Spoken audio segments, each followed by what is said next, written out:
कैसे आप सब? रेखा अंकुर में आप सबका स्वागत है। आज हम साड़ी पहने हैं और मेरा आज कार्तिक पूर्णिमा है। कार्तिक पूर्णिमा का हम लोग पूजा कराए सत्यनारायण भगवान का और खाना पीना है। फैमिली सब आएंगे, सबके लिए खाना पीना हम लोग का बन रहा है। कारीगर बना रहे खाना पीना। घर कैसे सजाया देखिए फ्रेंड। हम साड़ी पहने हुए थे पूजा में, कैसे लग रहा है कमेंट करके जरूर बोलिएगा, बताइएगा कि कैसे लग रहा है बोल करके। आप लोग का इंतजार रहता है कमेंट का। गुजरात में वैसे की ट्रेन में बदलाव का आरोप कैंपेन के लिए अहमदाबाद से ठाणे में एनसीपी शिविर रूम है, देखिए हॉल है बड़ा। चल चल ये रूम है और प्रसादी उसादी सब रखा हुआ है। अभी सब आएंगे तो लोग को प्रसादी देंगे। छठ का फ्रेंड अभी भी नारियल रखा हुआ है 2 ठो, और देखिए सूख गया अनार तो पूरा सूख गया। अभी तक छठ का प्रसादी रखा। खाने के लिए किसी के पास टाइम नहीं, इतना हलवा और सब कुछ रहना। दुर्गा पूजा से ही हम लोग को परेशानी इतना हो गया। और देखिए हो गया। देखिए कारीगर लोग चाय बनाया था तो चाय ला के दिया, वही हम लोग चाय बिस्किट अभी खाए हुए हैं और कुछ नहीं खाए। देखिए सब किचन भी पूरा साफ सुथरा किए। एक्सक्यूज मी लेडीज, लेडी ये देखिए अजीब जानवर है, जितना भी खा ले। क्या रहता है डायलॉग? पेट नहीं भरता है इसका। देखिए जल्दी में देख लीजिए। रूम के सब सजाए। और देखिए चादर पलंग में ये मतलब दीपावली में ही लिए थे। 3 साल हो गए थे इसे दीपावली में बिछा करके, फिर उसके बाद एक बार भी बिछाया नहीं। दीपावली में कलर कराए थे फ्रेंड। देखिए इस टाइप से कलर हुआ। तो छठ का बड़ी से पूरा होम शूट करा नहीं सके। और ये दरवाज़ा सब भी कलर हुआ है। ये दरवाज़ा सब कलर हुआ, खिड़की कलर हुआ सब। और ये रूम में और ये वाला पर्दा हम दीपावली में ही खरीदे थे। ये 1500 रुपये का पर्दा है, 1500 रुपया लगा था। 2000 का पर्दा है। कलश लगा दिए थे।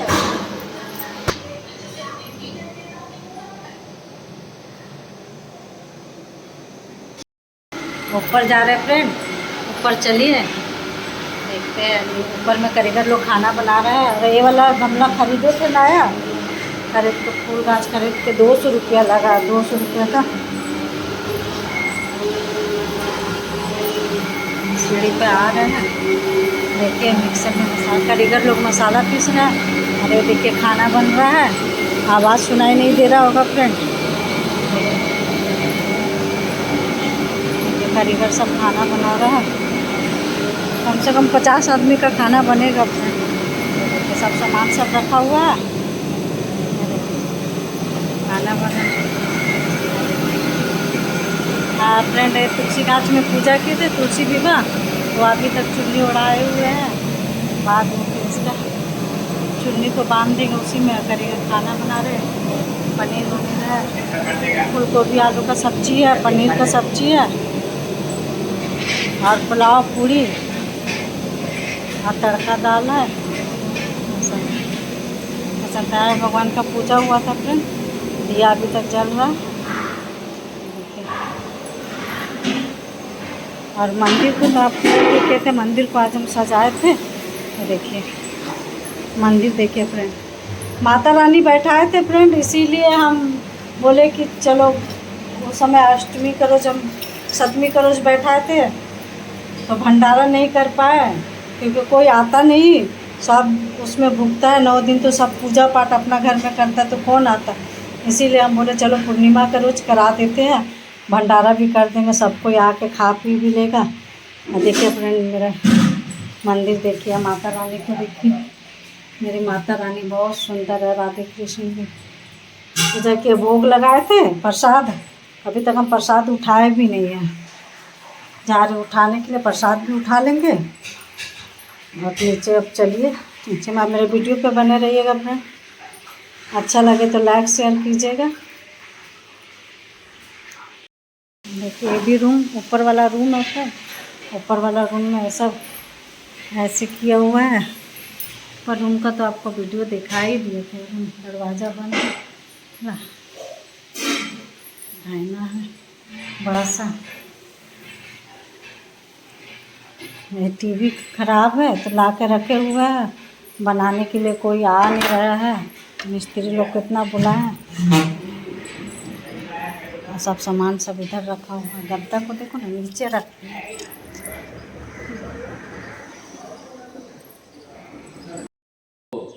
गंगा जी के ध्यान कीजिए। ओम हरि ओम तत्वायामि ब्रह्मनाथ वदमानाथा साते जजमान हविर्वेहटमानो वर्णे हवोदो रुचिकं सामानो यायो प्रमुखी गंगा जी सकल तीर्थेभ्यो लोटान छोड़ दीजिए और झाँपिए। ओम गंगे च जमुने चैव गोदावरी सरस्वती नर्मदे सिंधु कावेरी जलेस्मिन् सन्निधिं कुरु। गंगा जी सकल तीर्थेभ्यो मकंदाक्षत पुष्पाणि समर्पय पत्ता घुमा दीजिए। प्रयोजनेव धर्मानि धर्मसे गंगा दे सकल तीर्थेभ्यो नमः। जल को पी जाइए। भारतवर्षे आर्यावर्त के देशांतर्गते बंग प्रदेशे कालिका कुमारी क्षेत्रांतर्गते कंचनपुर नगरे स्थिते भागेभ्या याम दिग्भागे नीवलीपुर नामी मम वर्तमान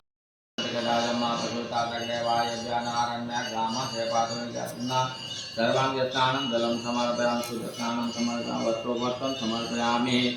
ओम देवासुवासा पदवेते आकाशस्यानं भवते जायमाना कण्ठेरासुरकुन्दन्ते स्वद्धो मनसा देवयन्ता।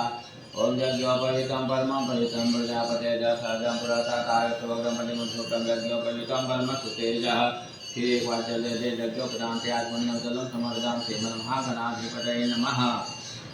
ओम हरि ओम श्रीकण्ठनं दिव्यं गन्धाधरं विलेपनं सुरक्षितं कथनं प्रतीकृता गन्धाक्षर पुष्पाणि समर्पयामि। चित्ते लक्ष्मी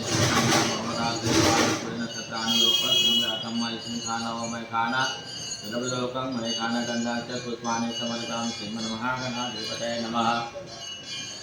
माल्यादेवी सुगन्धेन मल्यानितानि वैभवमया हेतानि पुष्पाणि पूजातं प्रत्येतां पुष्पं पुष्पमालां समर्पयामि। काण्डात् पुरोहन्ते परखापरस्वरेवान्मुद्रे पतनुत्साहतेन सतेन नमो भीमिने सकौशिने च नमो परमिने च भरोसने च नमः। आत्महाय पत्ता से सत्य। ओम हरि ओम नमो सत्य मुनेना परमेश्वर ना नाम धनवल भवो सर्वधर्म पितामह परासने महावदे अपने सातमे वासो सद्य सोमध्य सर्वसे तेग नैवेद्यता तो बेटा तासुता सोम कोम संधा वंदना परीक्षा बिन्नान आगे कहते हैं। एक समय की बात है कि संसार में जितने भी साधु संत ऋषि महात्मा थे, मानव जाति के कल्याण करने के लिए और हृदय को प्रसन्न करने वाले नैमिषारण्य नामक जंगल में एक सभा करते हैं। उस सभा का आयोजन श्री शौनक ऋषि अपने शिष्यों की मदद से कर रहे थे। जिस समय सभा का आयोजन हो रहा था, ठीक उसी समय वेद व्यास जी के परम शिष्य श्री सूत जी भी अपने 88,000 शिष्यों के साथ भगवान का नाम का संकीर्तन करते हुए वहाँ आते हैं। श्री सूत जी को आए हुए देखकर शौनक मुनि उठकर खड़े हो जाते हैं। दोनों ऋषि आपस में साष्टांग दंडवत करते हैं। उसके बाद शौनक जी ने श्री सूत जी को उचित आसन देकर अर्घपाद आसमन देकर पूजन कर करके हाथ जोड़ करके प्रार्थना करते कि हे परम सूत जी, जिस कलयुग में मानव जाति के कल्याण किस तरह से होगा, क्योंकि कलयुग में कोई भी पुण्य पुराने करने के लिए नहीं चाहते। पुण्य होने से प्रवृत्ति पाप में बढ़ती बढ़ती जा रही, जिससे कि कम बुद्धि वाले लोग अपने वंश सहित नष्ट होते जा रहे हैं। लोगों का जो प्राण है यानी के अधीन होते जा रहा है। शास्त्र तो ऐसा कहता है कि जो पुण्य करता वह पुण्य का भागी होता है, जो पाप करते पाप का भागी होता है। और इस कलयुग में जिस मनुष्य में 4 प्रकार के गुण पाया जाए उसे नारायण समझना चाहिए। जो मनुष्य है ऐसे मनुष्य को भगवान के समान कलयुग में समझना चाहिए। जो ज्ञानी होकर दूसरे को ज्ञान नहीं देते हैं, उस पर कभी भी ज्ञान रूपी परमेश्वर कभी प्रसन्न नहीं होते हैं। जो ज्ञानी अपने ज्ञान से दूसरे को अच्छे अच्छे कार्य करने के लिए समझते हैं, उस पर हर समय भगवान प्रसन्न रहते हैं। इसलिए हे परम सूत जी, आप कृपा कर ऐसा कोई सा उपाय बतावे जो कि कम समय में कम धन खर्च में और कम परिश्रम में अधिक पुण्य प्राप्त हो। ऐसा कोई पूजा पाठ तप जगह आदि कुछ बतलावे। इतना सुनने के बाद श्री सूत जी मुस्कुराते हुए कहते कि हे शौनक, आप धन हो, आप ही वैष्णवों में अग्रगण हो, क्योंकि सदैव प्राणियों के हित चाहते रहते। इसलिए आज मैं उस उत्तम व्रत के बारे में बतलाता हूँ जो कि नारद जी के पूछे जाने पर श्रीमन नारायण ने अपने मुखारबिंद से कहा था। नारद जी ने मुझसे कहा था, लेकिन उस समय से अभी तक के मुझे कभी ऐसा मौका नहीं मिला जो कुछ व्रत के बारे में दूसरे के सामने प्रकाशित करता हो। श्री सत्यनारायण का व्रत पुराने देवाखंडे श्री सत्यनारायण वर्ष बताया पद्मोदय प्रेम तो सत्यनारायण भगवान की जय, वृंदावन बिहारी जय, आनंद भगवान की जय। देवल कुलवर्णम तत्वदं सर्वचक्रधर देवा बर्माला विभूषिता। श्री नारद जी अपने आश्रम में बैठे बैठे मन में विचार कर रहे थे कि मैं तुलों का भ्रमण किया हुआ बहुत दिन हो चुका है, इसलिए वहाँ के लोग किस तरह से अपने जीवन यापन कर रहे हैं, ऐसे मन में विचार होते हैं। श्री नारद जी हाथ में बीना लेकर भगवान का नाम का संकीर्तन करते हुए मृत्युलोक में आते हैं। लेकिन नारद जी जहाँ जहाँ जाते वहाँ के जितने भी प्राणी थे सभी अपने कर्मों में अनेक योनि में उत्पन्न होकर के अपने अतिक्रमण के चलते भयंकर रूप से उनका जीवन नरकमय हो चुका था। तो नारद जी सोचे कि सबों का कष्ट किस तरह से दूर किया जाए, यही मन में विचार करते उत्थान से उन्हें कोई भी समझ में नहीं आता था। पुनः विष्णुलोक चले जाते हैं। वहाँ सागर में से सैया पर भगवती लक्ष्मी के साथ श्रीमन नारायण जिन्होंने 4 भुजा धारण किए हुए थे, शंख चक्र और गले में बरमान से सूरज भगवान को नमस्कार करते हैं। कहते हैं कि हे भगवान, न तो आप मन से कहने जो है, न तो शरीर से धारण करने जो है, न तो आपका आदि है, न तो आपका मध है, आपन शक्ति जो था। मैं आपको बार बार नमस्कार कर रहा हूँ। ऐसे प्रार्थना सुन करके भगवान प्रसन्न होते हैं। कहते हैं नारद जी आप किस काम से आओ, आपके मन में क्या अभिलाषा पूछो, मैं कहूँगा। भगवान के वचन को सुन करके नारद जी पुनः हाथ जोड़ करके कहते हैं कि हे भगवान, आज मैंने मृदुलोक का भ्रमण करके आया हूँ, वहाँ का जो व्यवस्था वही आपसे निवेदन करने के लिए आया हूँ।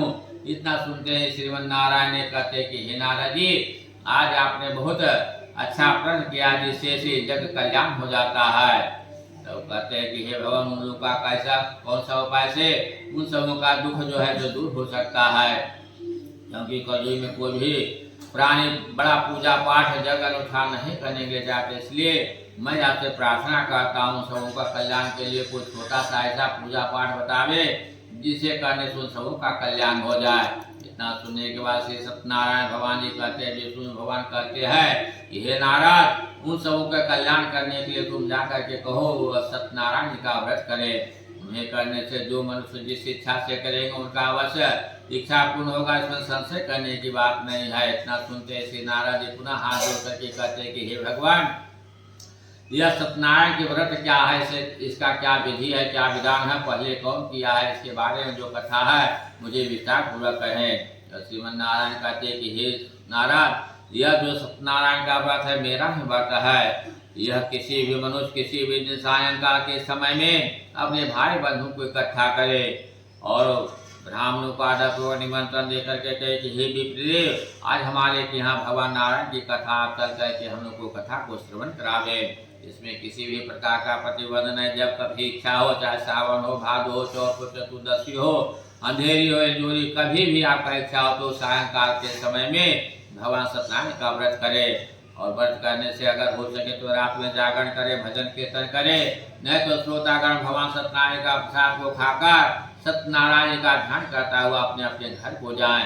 इसमें विशेषकर केला का फल, शक्कर, घी, दूध, गेहूं का आटा, अगर गेहूं का आटा न मिले तो चावल के आटा में गुड़ अथवा मिठा मिलाकर सवा पाया अपने शक्ति के अनुसार से नैवेद्य समेत भोग लगाना चाहिए।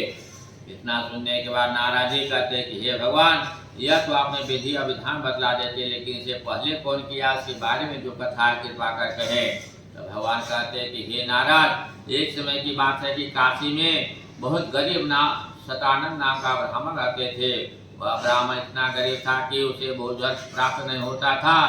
वह विप्र भिक्षा मांग अपना पेट भरता था।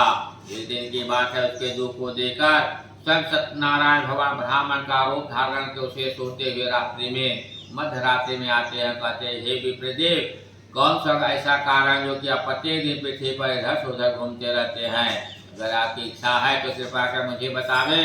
इतना सुनने के बाद वह गरीब ब्राह्मण सतानंद जी कहते कि हे भाई, मैं बहुत गरीब ब्राह्मण हूँ, भिक्षा मांगने के इधर से उधर भटकता हूँ।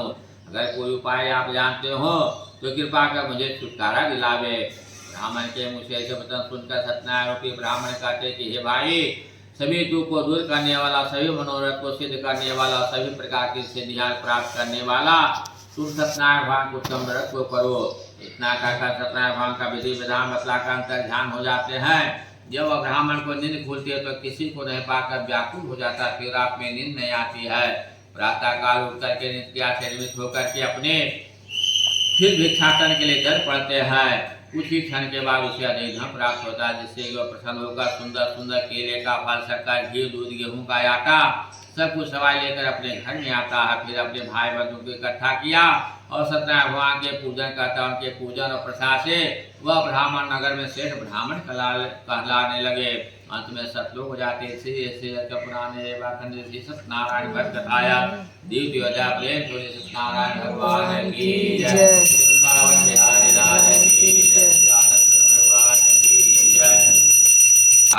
व्रत करते हुए ब्राह्मण को आंगन में जाकर देखा, जो उसे समझ में नहीं आता है तो हाथ जोड़ करके कहते हे ब्राह्मण देवता, यह भक्ति पूर्वक क्या करे, से करने से क्या फल प्राप्त होता है। गढ़ारे के वचन को सुन करके सतानंद जी कहते कि हे भाई, यह से सत्यनारायण जी का व्रत है, इन्हीं की कृपा से हमें धन धान्य आदि सब कुछ प्राप्त हुआ, इसलिए मैं इनका पूजन हर एक महीने के संक्रांति पर करता हूँ।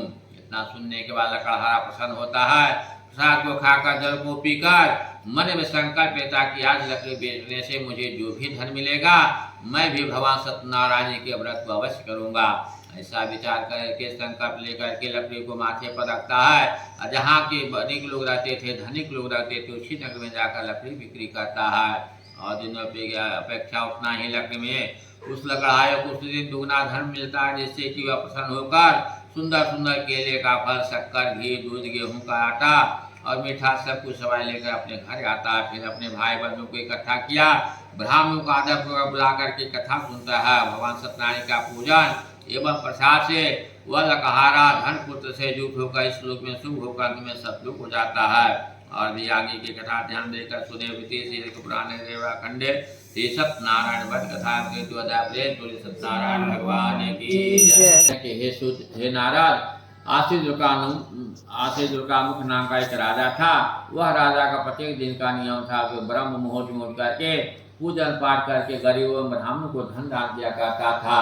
एक दिन की बात है कि वह राजा अपने सुंदर सुशील स्त्री को साथ में लेकर भद्रशिला नदी के किनारे भगवान सत्यनारायण का व्रत कर रहा था। जिस समय राजा व्रत कर रहे थे तो उसी समय वहाँ एक साधु नाम का बनिया व्यापार के धन से परिपूर्ण नौका को नदी के किनारे लगाकर अपने राजा के पास आता है। राजा को व्रत करते हुए देख करके हाथ पूर्वक नर्मदा पूर्वक हाथ जोड़ करके उनसे प्रार्थना करता है कि हे राजा, यह भक्ति पूर्वक आप क्या करने से क्या फल प्राप्त होगा। इतना सुनने के बाद राजा कहते हैं कि हे साधु, यह तेजस्वी भगवान विष्णु का पूजन है, जिससे कि मैं पुत्र प्राप्ति की इच्छा से कर रहा हूँ, क्योंकि मुझे कोई संतान नहीं है। इतना सुनते हैं साधु भी हाथ जोड़ करके कहते हैं कि हे राजा, इस व्रत के बारे में मुझे विस्तार पूर्वक कहें, क्योंकि मुझे भी कोई संतान नहीं है, मैं भी करने के लिए चाहता हूँ। तब राजा ने साधु बनिए की प्रार्थना को सुन करके वहाँ सत्यनारायण का विधि विधान बता देते हैं। फिर साधु अपने व्यापार से निवृत्त होकर जब घर आता है तो अपनी स्त्री लीलावती को साथ में लेकर के संकल्प लेता कि हे सत्य स्वामी, अगर मुझे कोई संतान होगी तो अवश्य मैं आपका पूजन करूंगा। भगवान की कृपा होते कुछ ही दिनों के बाद उनकी स्त्री लीलावती आनंदित के साथ में गर्भ को धारण करती है। 10वें मास पूर्ण होने से उनके घर से सुंदर कन्या उत्पन्न लिया। वह कन्या अपने पिता के घर में इस तरह से बढ़ने लगी जिस प्रकार के शुक्ल पक्ष की चंद्रमा की ज्योति बढ़ती है। साधु बनिया ने कन्या का जातक कर्म कर उसका नाम कलावती रखा। एक उसी समय उनकी स्त्री लीलावती मधुर वचन में बोलते कि हे प्रिय, मैंने संकल्प किया था उसे व्रत को क्यों नहीं कर देते, क्योंकि मेरा तो काम सिद्ध हो चुका है। स्त्री के वचन को सुनकर साधु टाल जाते, कहते हे प्रिय, मुझे स्मरण है कि मुझे भगवान सत्यनारायण का पूजन करना, लेकिन अभी नहीं, मैं इसके विवाह में करूंगा। इस तरह से अपने स्त्री को समझाकर फिर अपने धंधे पानी में लग जाते हैं। कुछ दिनों के बाद सखियों के साथ खेलते हुए अपनी पुत्री को जब विवाह के योग देखते हैं तो अपने दूध को बुलाकर आज्ञा देते हैं कि भाई, मैं कन्या का विवाह करने के लिए चाहता हूँ, इसलिए कहीं से एक सुंदर बनी पुत्र ढूंढ कर मेरे पास ले आओ। दूत ऐसी आज्ञा पाकर कंचनपुर नगर में जाते, वहाँ से एक सुंदर बनी पुत्र को लेकर साधु के पास आता। साधु भी सुंदर गुण युक्त लड़के को देखकर अपने जाते बिरादरों के साथ कन्या का विवाह उस बने पुत्र के साथ करते हैं। फिर कुछ दिनों के बाद वे अपने दामाद को साथ में लेकर रथ, लेकिन उस समय भी भगवान सत्यनारायण का पूजन करने के लिए भूल जाता है, जिसके भगवान सत्यनारायण जी क्रोधित हो जाते हैं। कुछ दिनों के बाद वे अपने घर में चतुर साहूकार बनिया दामाद को साथ में लेकर रतन सागर नामक नगर में जाकर व्यापार करते हैं। ठीक उसी समय भगवान सत्यनारायण उसे श्राप देते हैं कि हे साधु, आज तेरे ऊपर कठिन दुख अवश्य पड़ेगा। ठीक उसी दिन रतन सागर राजा के घर में चोरी हो जाता है। चोरों ने राजा के धन को चुराकर अपने पीछे देखते हुए जहाँ साधु और दामाद बैठे तो उसी दिशा में भागता है। उसके पीछे राजा का सिपाही भी जा रहा था। जब चोरों ने सोचा कि मैं पकड़ा जाऊंगा तो राजा के धन को साधु के पास रखकर अपने छिप जाता है। राजा का सिपाही आकर साधु के पास राजा के धन को देकर उसे चोर समझ लेता है। उसे कहे हुए वचन को कुछ भी न सुनता है, क्योंकि सत्यनारायण भगवान के माया से सभी कोई मोहित हो चुके थे। उसे पकड़ के राजा के पास लाता। राजा भी भगवान सत्यनारायण के माया से उसके कहे वचन को कुछ भी न सुनते। उनके पास जो भी धन धान था सभी ले लेता। आज्ञा देता है कि दोनों चोरों को अच्छी तरह से बांधकर बंदी खाने में बंद कर दो। इतना सुनते ही दूतों ने उन दोनों को अच्छी तरह से बांधकर बंदी खाने में बंद कर देते थे। श्री पुराने रेवा खंडे श्री सत्यनारायण भट्ट। संपत्ति घर आवे, श्याम सुंदर घर आवे,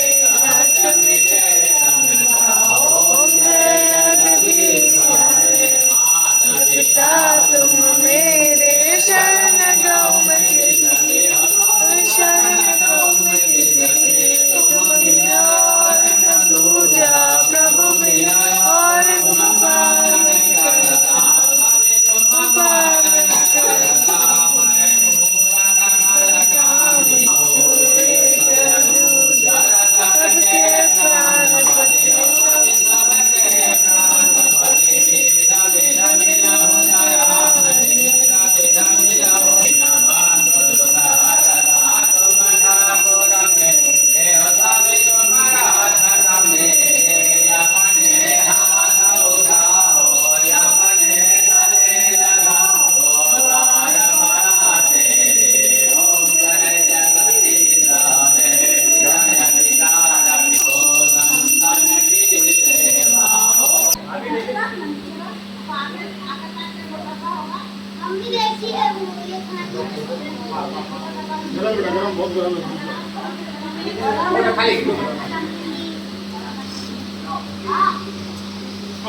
देखिए खाना खिला रहे सबको।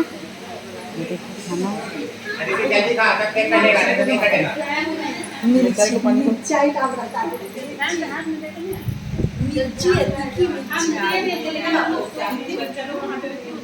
सब खा रहा है खाना।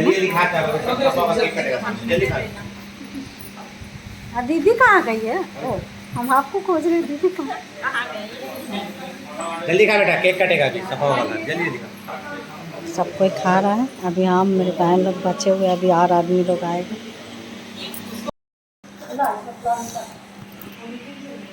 देखिए खाना पीना सब हो गया, खत्म हो गया। सब कोई खा पी लिया। अब सबका निकल रहा,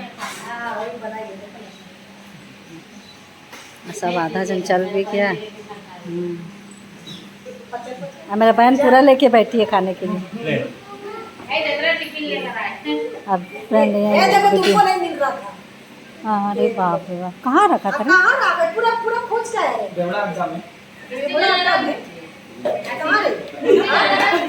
वीडियो का भी यहीं पर एंड करके। और खाना सब बहुत बच गया फ्रेंड। खाना सब जो जा रहा है ना, खाना सब दे रहे हैं, लेके चल जाए, क्योंकि यहाँ पर तो फ्लैट एरिया, कोई खाना लेने वाला नहीं है। मेरी बहन लोग है, उसका बहुत बड़ा परिवार है, सब है, सब मिलजुल के खा लेगा। अब खाना क्या करेंगे, जो बचेगा गरीब लोग को दे देंगे। वीडियो का भी यहीं पर एंड करते हैं। अच्छा लगे तो लाइक शेयर सब्सक्राइब कीजिएगा। Thank you.